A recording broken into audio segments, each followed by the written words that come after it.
Pop Kern's exclusive sponsor is Accelerated Urgent Care.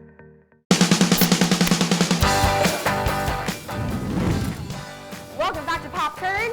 Welcome back to my home. It is heating up this weekend, and as spring turns to summer, everything warms up.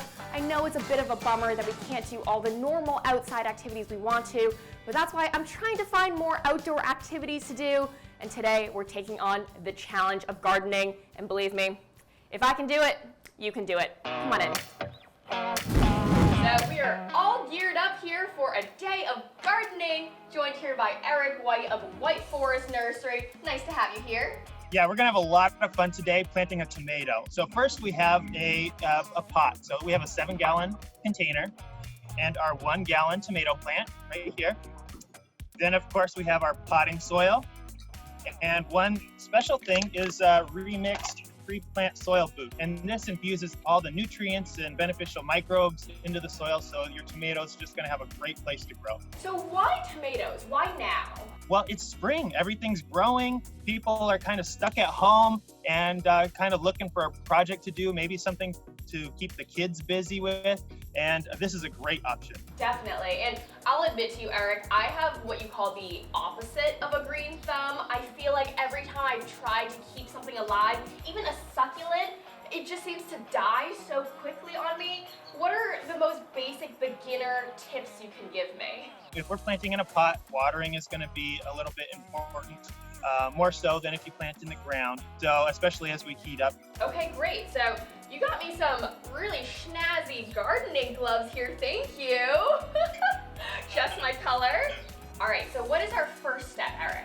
So most of the time with any other vegetable, you would plant it what we say normally. So the top of that root ball is going to be planted at the top of the soil line. Tomatoes, we're going to plant deep. In fact, we're going to plant it way down deep in that container, almost just like that. But there's something we have to do first. We need to trim off or just pull off all the little branches from the main trunk up to about halfway. So just snap them off. They can just go pew. Pew. You know, I must say, this already here is so fragrant. It just smells like summer. It smells like a nice fresh salad that I want to eat. Just wait until you have tomatoes. That's right. I'm super excited. Does this look okay? That looks perfect. So now what we're gonna do is put our hand on the top of the root ball and take this out by tipping it over and just kind of gently tapping on the bottom, squeezing it a little bit until it comes off. So now what we're gonna do with those roots is just kind of gently massage them, kind of rough them up a little bit. So now that your tomatoes at the bottom of the pot, so the potting soil, we're gonna dump into that container up to about 3 or 4 inches from the top. Okay, this is heavy, Eric. Almost all the way. Oh, and you go for the more, the laborious approach.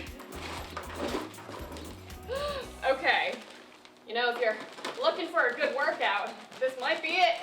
If you don't have the muscles that Eric does, perhaps use a shovel approach. Sure. How did you get into gardening?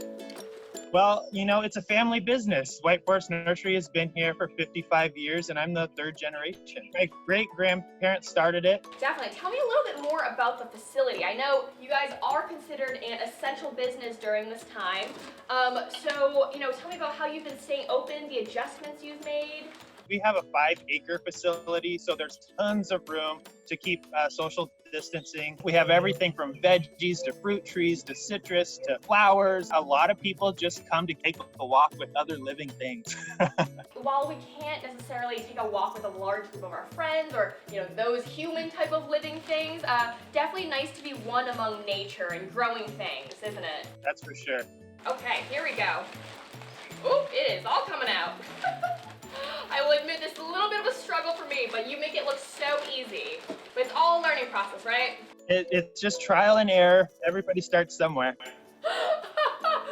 You can tell this is not it's a little bit of a messy hobby, but that's what makes it fun.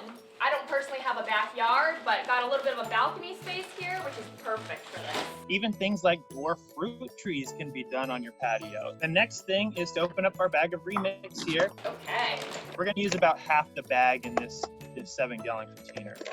We're going to mix it in. So we're gonna get those gloves dirty. Okay, once you're all done, you're just gonna lightly tamp down the soil all around your tomato plant. So that's it. The one thing as a beginner you'll want to do is watch the water. The rule of thumb is water it when it's dry. And the way you do that is just to use your finger. So you just stick your finger down into the soil, but if it's moist, then you're good. If it's dry, water it. Well, that's at least nice to know that during this time you can take care of something. I don't have kids, I don't have pets, so this is something sort of like to look after. You're now a proud tomato parent. I'm now a proud tomato parent. Well, just me and my baby here today. Thank you so much for getting a little dirty with us, and let me know if you start your own gardening project. I definitely want to see your results, and I'll see you back here next Friday at noon.